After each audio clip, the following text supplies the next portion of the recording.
about our team. AHC is, we are celebrating our 40th anniversary this year. We have developed 50 projects over that period of time. We have worked in multifamily and in single family for that period of time. We have an extensive staff, 50 people on our team. We have a strong financing experience, and we have a strong balance sheet of over $700 million from the projects that we have developed. Joined with our team from Lincoln Westmoreland, a collaboration of two churches, Lincoln Temple and Westmoreland Congregational, came to Shaw in the 60s to address issues of social equity and affordable housing. We have worked together on the renovation of the Lincoln Westmoreland apartments and the new development at Channing Phillips, which is a handsome example of the work of our team. Shalom Baranis is our project architect, based here in DC with an international reputation. They've got considerable work in Shaw. We're also joined by Hamill Builders, who is the contractor for our projects at Channing Phillips and Lincoln Westmoreland. They have done considerable work in DC and been able to work to create jobs here for district residents. If you look at slide number 4, that is the context, that is what the design team has used to set their guidance for the site. If you go to the next sheet, that is our ground floor. It shows that we are anchoring the retail on 7th Street. We also have a component of retail on Rhode Island Avenue with the residential entrance in between those two spaces. The next slide, you'll see that is the typical floor. We have a range of units that go from the junior 1-bedrooms up to 3-bedrooms to address a range of family sizes, culminating in what you see on slide 7, which is a rendering of the property of our proposal, which we think is a landmark building for this key intersection in Shaw. So for our team, we have been guided by the principles from the RFP process for affordable housing, for the retail, and for the high quality design.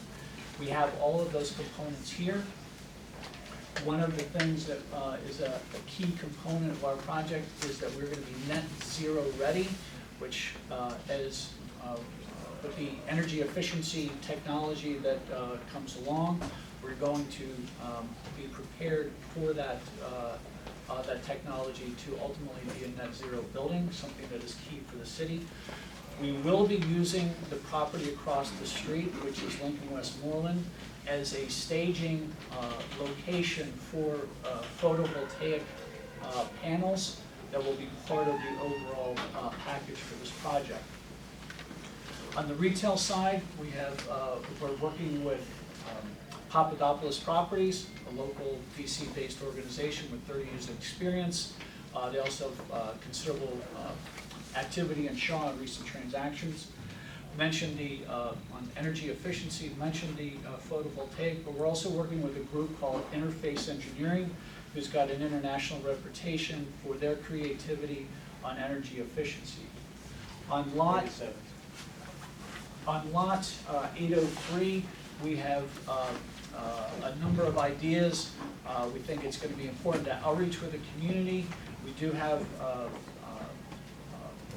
plans to meet with stakeholders, but looking at hardscape, landscape, we've got some ideas for farmers market, looking at bike repair, small businesses, incubator for art installations, and we've got a team, in summary, we've got a team that's got the experience, the grassroots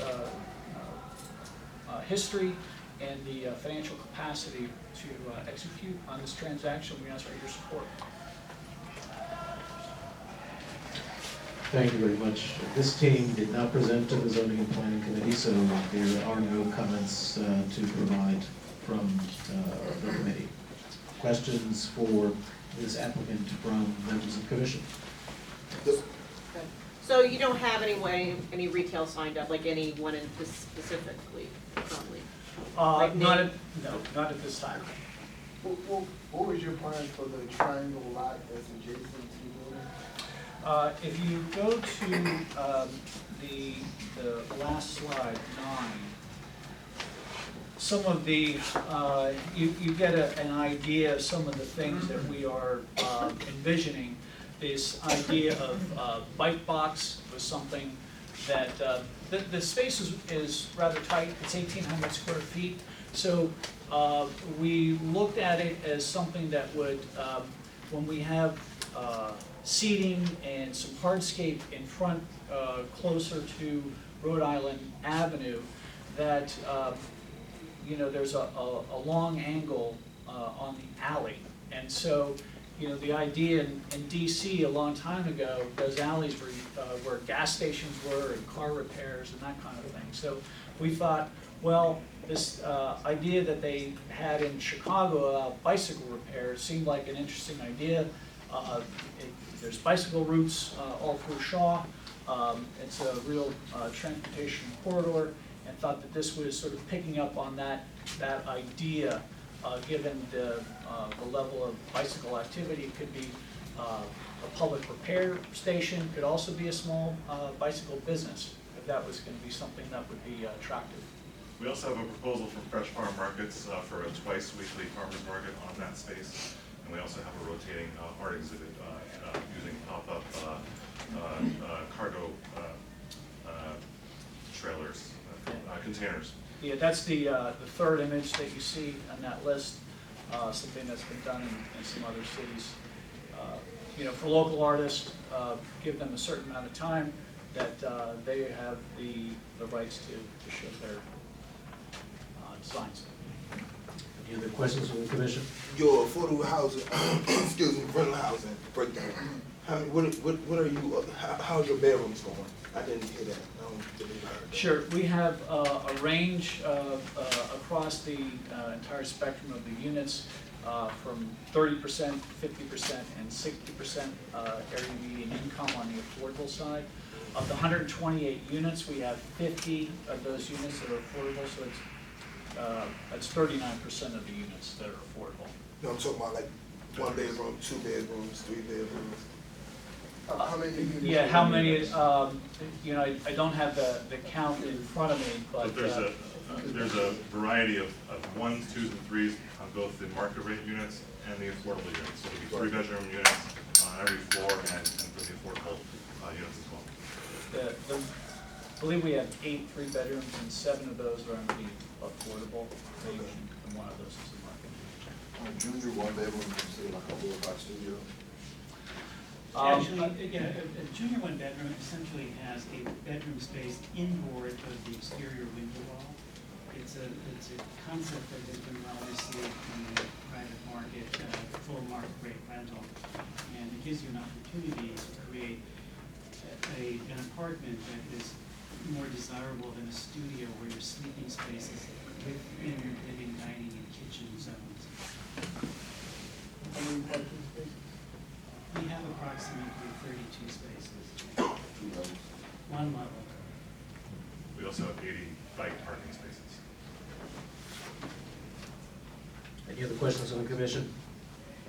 Questions from the community? Thank you very much. Okay, thank you very much. Next, we'll hear from Fortis.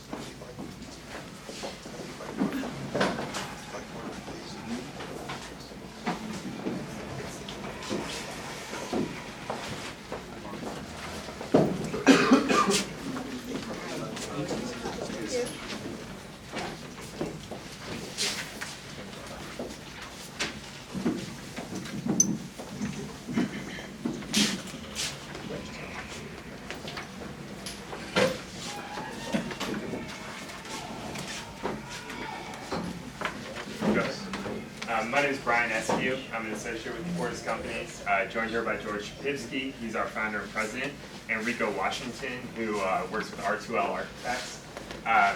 Before jumping into the presentation, just want to quickly say thank you for having us out here. Obviously, we want to start the dialogue with the community as early as possible in the process, and we know it's imperative to incorporate your wants and desires into this important corner. And as a side note, I actually live in 6E. I live on 9th Street between P and Q, so I walk by this property every day, and it's something that I'm excited to see developed, and I hope to be a part of that process and a part of the development. Here we have on the first board our rendering for the property. I'm actually going to jump to our team real quick just to walk through. Fortis is the lead developer. We've developed over 2,500 multifamily units in the DC region. We've got a pipeline worth over $100 million currently. R2L Architects is our architect on the project. They were actually involved in the Parcel 42 process last time around, so they are familiar with the site for sure. Kettler will be our management company. They manage over 30,000 units in the DC metro area. They're the largest manager of affordable units in the DC metro area.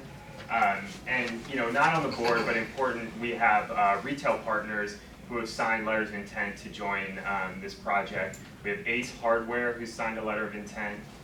We have Mint Fitness, which is a gym, who signed a letter of intent for the space. And finally, we have Rodman's Discount Gourmet, which is a gourmet food and wine market. Jumping to the building, again with the design, we really view this as a signature gateway to Shaw. We wanted to design a project that would play off of the Shaw Library, bring in some of the color palettes, some of the materials, but wouldn't overwhelm the library. Our building is 111,000 square feet, 197 micro-unit residential rental units, 137 of which are market, 60 of which are affordable, and that would be 45 that are available up to 50% AMI and 15 that are available up to 30% AMI. We're going to have a 7,500 square foot retail bay, 35 below grade parking spaces, and a 1,700 square foot public park on the triangular lot.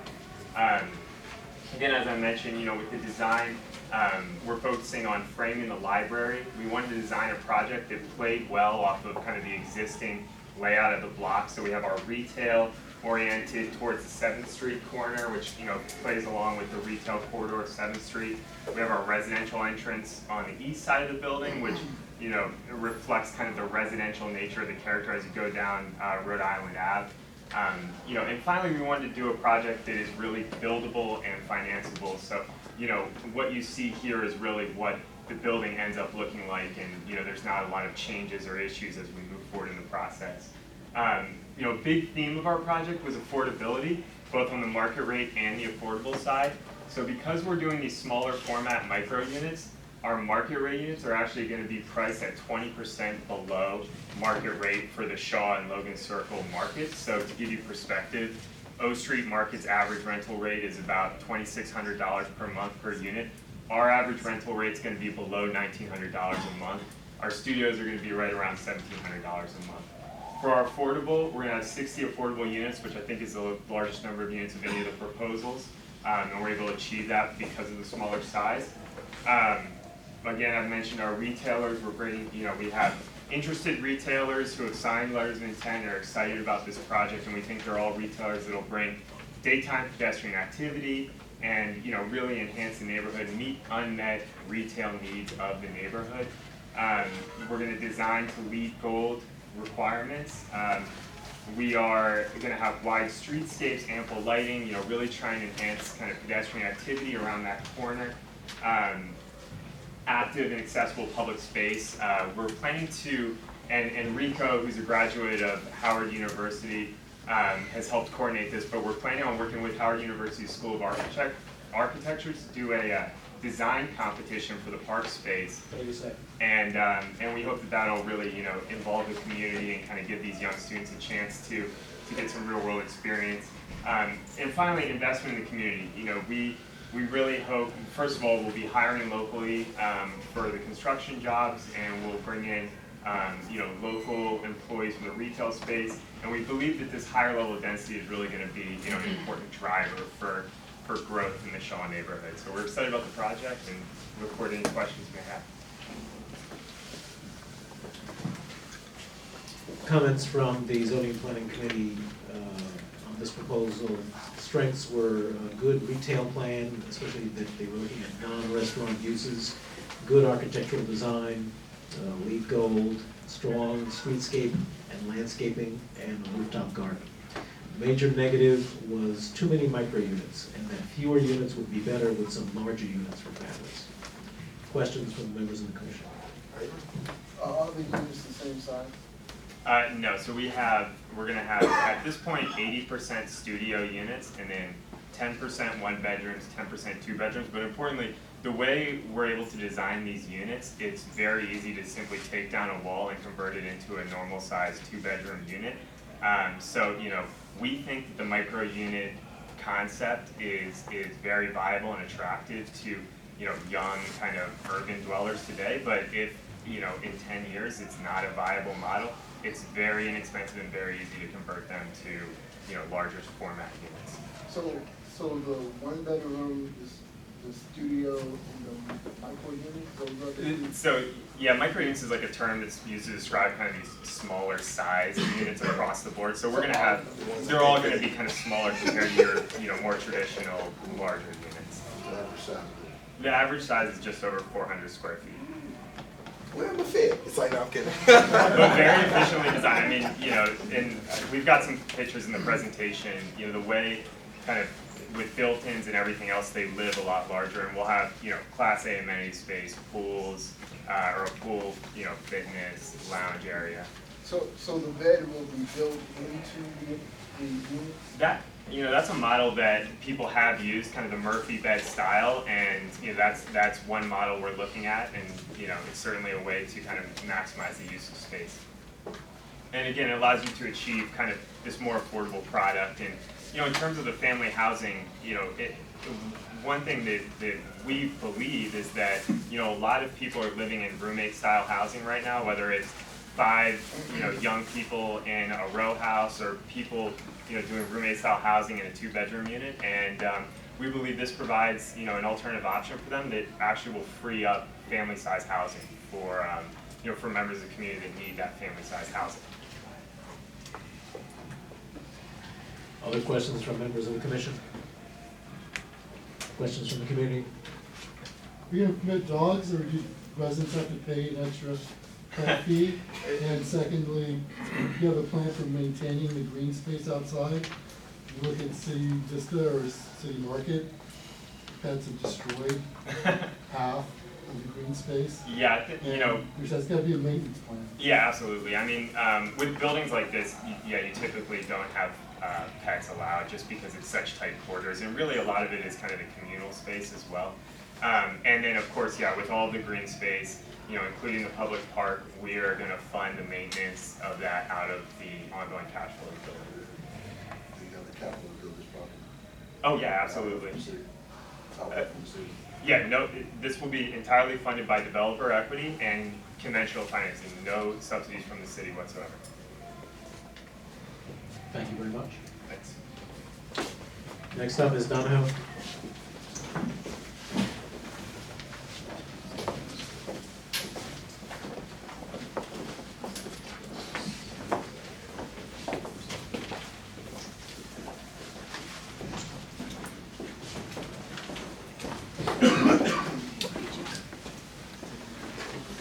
Thank you, Commissioner. Thank you, community. My name is Ty Simpson. I'm president of Spectrum Management. I have here with me Tom Borger of the Borger Companies, Chad Donahoe of the Donahoe Companies, and Sarah of Torty Gallus. First, I'd like to introduce our team. Our team are the Donahoe Companies, Borger, Spectrum, and Torty Gallus. Multiple years of experience in development, housing management, operation and maintenance in the District of Columbia. Our qualifications and experience basically fit right into this community. I have 3 projects that I want to talk to you about that basically have been built, constructed, and managed by this team. First, we have the Ellington located on U Street that was built by the Donahoe Construction for Chris Donatelli. Secondly, we have the Colonel that was delivered in 2014, built by Donahoe Construction. The last one we have, which is a unique relationship, we have the Bentley. The Bentley was designed by Torty Dallas, built by Donahoe Construction, and is currently being managed by Borger Management. If you want to follow me, you can turn to page number 4. Now, what is our proposed development for parcel 42? Parcel 42 introduced, the Lewis Flats introduces additional mixed-income residents with an established, diverse, but changing community, including new affordable housing options. It's clean, modern design with apartments ranging from studios to very large 3-bedroom family-style units. We would develop a pocket park, and our commercial space will have 7,000 square feet of ground floor retail with 18-foot ceilings. We propose naming the pocket park after Lewis Henry Douglas, who was a Washingtonian, Civil War veteran, newspaper publisher, DC council member, and son of abolitionist Frederick Douglass. Slide number 6. Lewis Flats and the Lewis Douglas Parks incorporates a strong design that the Shaw community can be proud of. Our design speaks to the modern Shaw Library, the historic Asbury dwellings, and the contemporary apartment building to the east. Now, what's in our units? Our market rate units will mimic our affordable dwelling units 100%. We're proposing 121 units, 37 affordable dwelling units. Out of those, 7 will be 3 bedrooms, 7 will be 2 bedrooms, and then we will mix the remaining units between studios and 1 bedroom. They are identical. We are providing high-end appliances, granite countertops, stainless steel appliances. Our units will be exactly the same. There will be no differentiation in our units in this building. In addition to that, we're providing 44 parking spaces, of which the outside parking area, the pocket park area, will be maintained by our companies in perpetuity. We're not asking for no district financing, no subsidies or anything. What I love about our team is the fact that all of us are strong DC-based businesses. The Donahoe Company has 132 years. Borger has 82 years. Torty Dallas has 62 years. Our company has 16 years as a DC-based business. Spectrum Management has managed this park for the last 15 years between snow removal, grass cutting, and things of that sort. I'm honored to simply say that we drive by this parcel every day taking our kids to school. Sarah lives directly around the corner as well. For us, we think we have the strongest team, we have the financial capacity to build it, and we have the experience to make it happen as long as the district maintains their schedule. Next, I would like to turn it over to Tom Borger to talk about our community benefits. I think you left me at least a minute. That's very good. First of all, our firms hire extensively in DC. We have many of my employees are residents of DC. And part of our community involvement and all of our portfolio in DC, we have a series of monthly community-driven efforts. So we'll have a Thanksgiving food drive in which all the buildings cooperate and the residents drop off food. We have support Martha's Table. We've supported numerous local charities, and it's something that's ingrained within the way Borger Management as well as Donahoe and Spectrum operate. So this community involvement will continue. I think another thing we have done, which worked out very, very well on a project we're doing right now, which we've always done here, is we set up a website, and it's for the neighbors. And this website is lewisflatsneighbors.com. And what that does for you is the residents that surround there can go on the website, and every month, every week, we're updating where we are in the construction progress. We're updating if any traffic issues are going to arrive. We have it open for residents to ask us questions. And in the current project we're doing, we get every day practically a resident will inquire, well, what was that all about? What did you do here? And we have a member of my staff that responds, and it really works. And that helps us to create a neighborhood bonding between Lewis Flats and Shaw. Thank you.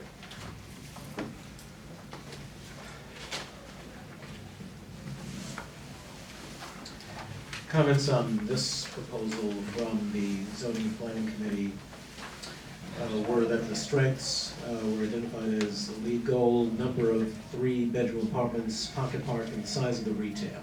The weaknesses were the top lot being seen as dangerous due to the busy nature of Rhode Island Avenue and being too limited in the age range served, uninspiring architecture, and the lack of a retail plan. Questions from members of the commission?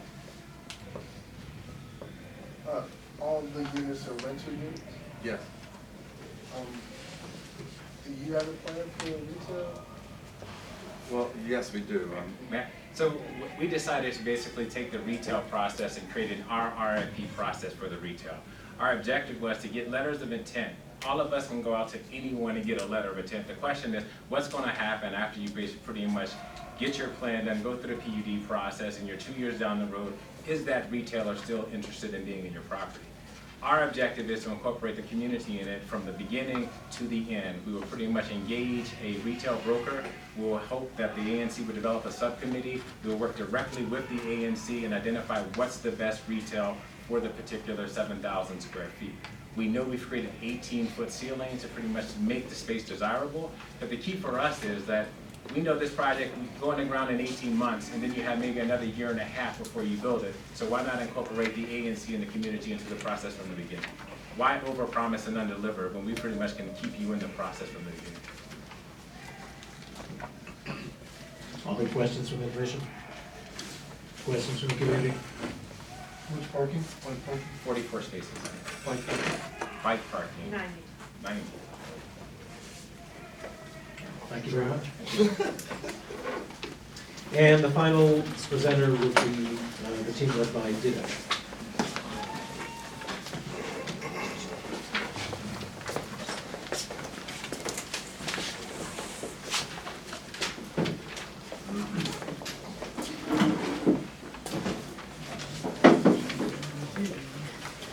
We provided our presentation. Who wants to say yes? Yes. Should have them. Yep, I do have an extra. Yep. Hi, my name is Martin Ditto. I'm the president of Ditto Residential, and I'm really excited to be here tonight. We basically our team basically set out to focus on two things, on extraordinary design and providing housing for families in Shaw. Scotty grew up literally around the corner from the site. I live about a mile from the site. My other partner lives about a mile from the site as well. And we're really excited about this location. And again, our firm focuses solely on residential, solely on buildings in Washington, D.C. We really are focused on great design. That's true with all the architects we work with. It's no different with Chung and his team. One of the things we want to tell you, afterwards, if you want to come up and look at the model, please come on up and we'll talk to you and answer questions you might have. One of our most exciting things is that we plan to activate the site immediately. The idea is to bring arts organizations to the site the moment the district will allow us to kind of get started, and that's something we're really excited about. Something our firm does a lot of. But anyway, again, any questions, come and talk to us after the thing. I'll let Jamie. Jamie Wendell, also with Ditto Residential. I want to give you a brief overview of the project. We have 90 residential units, and the key here is we're providing housing for families. We have the fewest number of residential units of all the proposals, the only proposal with under 100 units. We have 90 residential units. We've also really thought through how families can use this space. So we have a number of affordable large units for families. So like I said, 90 units, 27 of those will be affordable. Of those, we have 21 2 and 3 bedroom affordable units, so larger family size affordable housing units. Also, and Chung will speak to this a little bit, we have an outdoor mezzanine space on our second level above our retail, which will be for families to enjoy, and it's anchored by a playroom that we have for kids in the buildings. We're actually providing space for families who live here. We also have our outdoor park, which is something that we think will be a wonderful area for families and residents in Shaw to gather at, and we anticipate doing a design charrette to hear from the community what they'd like to see and how they'd like to see this space activated. In terms of our ground floor retail, we have approximately 8,000 square feet. We have letters of intent with restaurants as well as non-restaurant tenants. So we have a LOI also with Ace Hardware as well as with Mike Isabella and DGS, and so we're very open to doing a number of different uses that will activate the streetscape on our street as well as 7th Street. The last thing I want to say is that we have the team in terms of the equity, the debt, and the ability to get this done quickly. Our goal is to get to ground. I know there's been a lot of frustration about how long this project has taken, and so it's our intention, and we have a straightforward plan that can get going so we can break ground by the spring of 2018. That's what we intend to do. I'm going to turn over to Tom for 1 minute just to talk about the design. Three words that describe our project: Shaw, community, and family. Our design is focused on those three words. What we did here was, instead of relying on the typical design of the DC, where retail engagement of the community is left at the retail level, we created a mezzanine level. That mezzanine level is exterior, interior. It's for the family enjoyment, but the activity and energy spills out beyond the retail level. Secondly, also, the design of the lobby is a real critical thing, and I think and something we thought about tremendously. Here's the lobby. The design of the lobby is open up to the community instead of tucked in the middle of the building. It embraces, it becomes part of the park, and it's an extension of the community and extension of the street. And thirdly is the design of larger units, larger, bigger family units. So three things: Shaw, community, family, Shaw, community, family. And with that being said, I'll close out by saying, when we designed this, we really, like I said, designed it for families. I grew up in this neighborhood. I lived at 926 T Street. The first thing I thought of was Percy Ellis, that we are seeing our communities transform and change, and our heroes not being left in our community. This building will give us the opportunity to name something after a historical man that taught us at Shaw Junior High School, that gave us our principles to move forward the way we move forward, from Shaw to the quarters, for those of us who left Shaw, who attended Dunbar and Cardozo High School. He was still a magnificent man who influenced us to move forward.